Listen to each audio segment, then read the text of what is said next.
Hello बच्चे, आज आप सभी को अपना YouTube चैनल ज्ञान विज्ञान रिसर्च सेंटर में स्वागत है।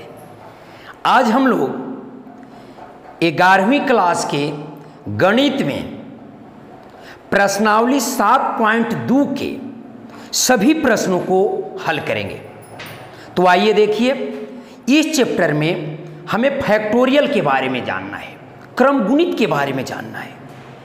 तो सबसे पहले हम लोग जान लेते हैं कि क्रमगुणित क्या होता है। तो सुनिए, प्राकृत संख्या के क्रम से गुणा करना ही क्रमगुणित कहलाता है। जिसे हम लोग कोई भी प्राकृत संख्या का अगर फैक्टोरियल निकालनी हो, जैसे अगर फैक्टोरियल 3 है तो 3 गुने 2 गुने 1, इस तरह से अगर गुणा करने के बाद जो प्राप्त होगा वो फैक्टोरियल 3 का होगा मान। उसी प्रकार से जितना का भी हमें फैक्टोरियल निकालना हो, हम क्रम से गुणा करते चले जाएंगे और फिर उसे गुणनफल प्राप्त करेंगे। तो आइए, क्रम गुणित पर ही आधारित सभी प्रश्नों को हम लोग हल करते हैं प्रश्नावली 7.2 में। तो पहला सवाल है फैक्टोरियल 8, क्रमगुणित 8 का। तो हम क्रम से गुणा कर लेते हैं। 8 गुने 7 गुने 6 गुने 5 गुने 4 गुने 3 गुने 2 गुने 1। ठीक है, ये सबको गुणा करते चले जाएंगे। 5 चौका 20, 20 तिहाई 60, 60 दूना 120, 120 में ये गुणा कर लेंगे, फिर 6 से, फिर 7 से और फिर 8 से। ये सबको गुणा करेंगे तब हमें प्राप्त होगा। 7 तक गुणा करेंगे तो 50, 40, इसे गुणा करेंगे तो 40,320। गुणा करने के बाद गुणा कर लीजिएगा, ये सभी को गुणा करने के बाद 40,320 प्राप्त होगा। अर्थात फैक्टोरियल 8 का मान 40,320 होगा। ठीक इसी प्रकार दूसरा है फैक्टोरियल 4 माइनस फैक्टोरियल 3। तो इसको हम लोग तोड़ लेते हैं। तो देखते हैं, ये आपका 4 और गुने लिखते हैं, ये आपका 3 फैक्टोरियल घटाओ 3 फैक्टोरियल। तो मतलब 4 फैक्टोरियल 3 में से 1 फैक्टोरियल 3 घटता है, तो इसका मतलब हुआ कि 3 गुने 3 फैक्टोरियल 3। ठीक है, अब हम लोग इसको हल करेंगे तो 3 गुने फैक्टोरियल 3 को तोड़ देंगे तो 3 गुने 2 गुने 1 होगा। तो यहाँ 3 गुने 2 गुने 1 अर्थात 3 तिहाई 9, 9 दूनी 18। इस तरह से हमें पहला प्रश्न का दोनों भाग कंप्लीट हुए। अब आइए, दूसरा पूछता है क्या फैक्टोरियल 3 जोड़ फैक्टोरियल 4 इक्वल टू फैक्टोरियल 7। यदि हमें बायां पक्ष और दायां पक्ष दोनों का मान यदि बराबर हो जाता है तो ये सही होगा, अन्यथा सही नहीं है। तो देखिए, जांच करते हैं। इसको हम लोग लिख सकते हैं 3 गुने 2 गुने ये आपका 1 होगा ना। फिर इसी प्रकार से 4 गुने 3 गुने 2 गुने 1, 4 गुने 3 गुने 2 गुने 1। ठीक इसी प्रकार से फैक्टोरियल 7 है, फैक्टोरियल 7 को छोड़ देते हैं।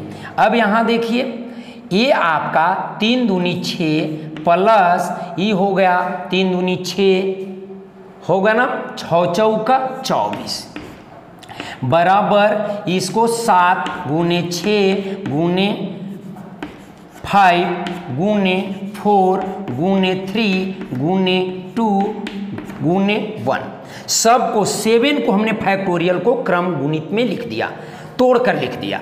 तो ये जुटेगा तो इधर तो 30 हो जाएगा, पर इसको जब हम गुणा करेंगे तो यह आपका 5040 होगा। ये जो गुणा करने के बाद आपको प्राप्त होगा 5040। तो ये इसके बराबर नहीं हो रहा है, इसलिए यह सही नहीं है, यह सही नहीं है।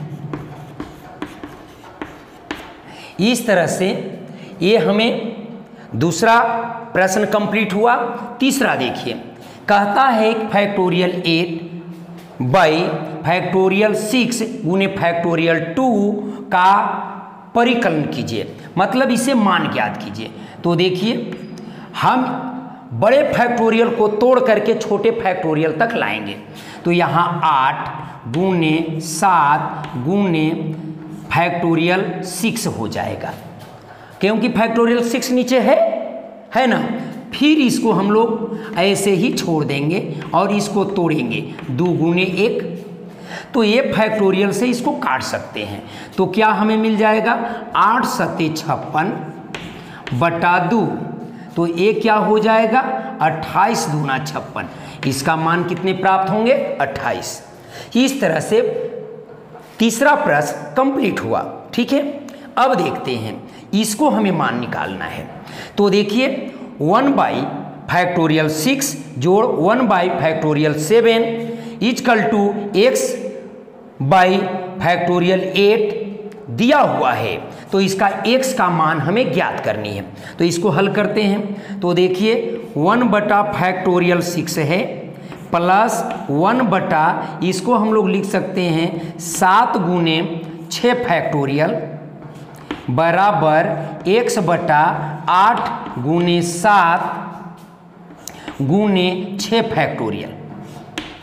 ठीक है, अब इसमें अगर हम एलसीएम लेते हैं तो देखिए ये होता है 7 गुने फैक्टोरियल 6।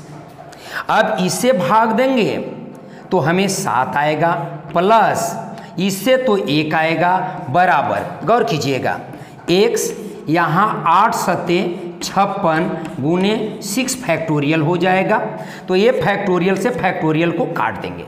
ठीक है ना, आगे देख लेते हैं। अब क्या होगा, 7 और 1 ऊपर में 8 हो जाएगा बटा नीचे में a आपका 7 है और उधर x बटा नीचे में 56 है ना। तो इसको हम लोग काट सकते हैं। 8 सत्ते 56 तो मिल गया 8 बराबर x बटा 8, इसलिए x बराबर 8 8 64, क्रॉस गुना करेंगे तो 8 8 64। इस तरह से x का मान 64 प्राप्त हुआ। इस तरह से हमने चौथा प्रश्न को बनाया। ये चौथा प्रश्न कंप्लीट हुआ। अब देखते हैं ये फैक्टोरियल n बटा n माइनस r फैक्टोरियल का मान ज्ञात करना है, जबकि n के जगह पर 6 है और r के जगह पर 2 है। तो देखिए इसको हम लोग बनाते हैं। तो क्या हो जाएगा, फैक्टोरियल 6 बाई ये हो जाएगा 6 माइनस 2 फैक्टोरियल बराबर कर लीजिए। तो ये फैक्टोरियल 6 है बटा, अब क्या होगा, घट जाएगा तो फैक्टोरियल 4 हो जाएगा। अब इसको हल कीजिए तो ये 6 गुने 5 गुने 4 फैक्टोरियल बटा नीचे 4 फैक्टोरियल है, इससे इसको काट दीजिए तो इसका मान प्राप्त हो जाएगा 6 5 30। यही आंसर हुआ। इसी प्रकार से इसमें हम लोग बैठा लेंगे। तो इसमें क्या है, देखिए ऊपर में हो जाएगा 9 फैक्टोरियल बटा नीचे में हो जाएगा 9 घटाओ 5 फैक्टोरियल, तो बराबर हो जाएगा फैक्टोरियल 9 बटा 9 में से 5 गया तो फैक्टोरियल 4 होगा ना। अब इसको तोड़ लीजिए, तब हो जाएगा 9 गुने 8 गुने 7 गुने 6 गुने 5 गुने फैक्टोरियल 4 बटा नीचे में करेंगे तब हो जाएगा फैक्टोरियल 4, और फैक्टोरियल 4 को फैक्टोरियल 4 से काट दीजिए। और इसके बाद 8 में 9 से 7 से 6 से और 5 से गुना करेंगे। ये गुना करने के बाद आपको 15,120 प्राप्त होगा। 15,120 यही इसकी राइट आंसर होगा। गुना करेंगे 9 गुने 8 गुने 7 गुने 6 गुने 5 तो प्राप्त होगा 15,120। इस तरह से आज प्रश्नावली 7.2 के सभी प्रश्नों को हमने हल करना सिखाया। चलिए, यदि ये वीडियो आपकी अच्छी लगी हो तो आप इस चैनल को लाइक, सब्सक्राइब एवं शेयर जरूर करें। धन्यवाद।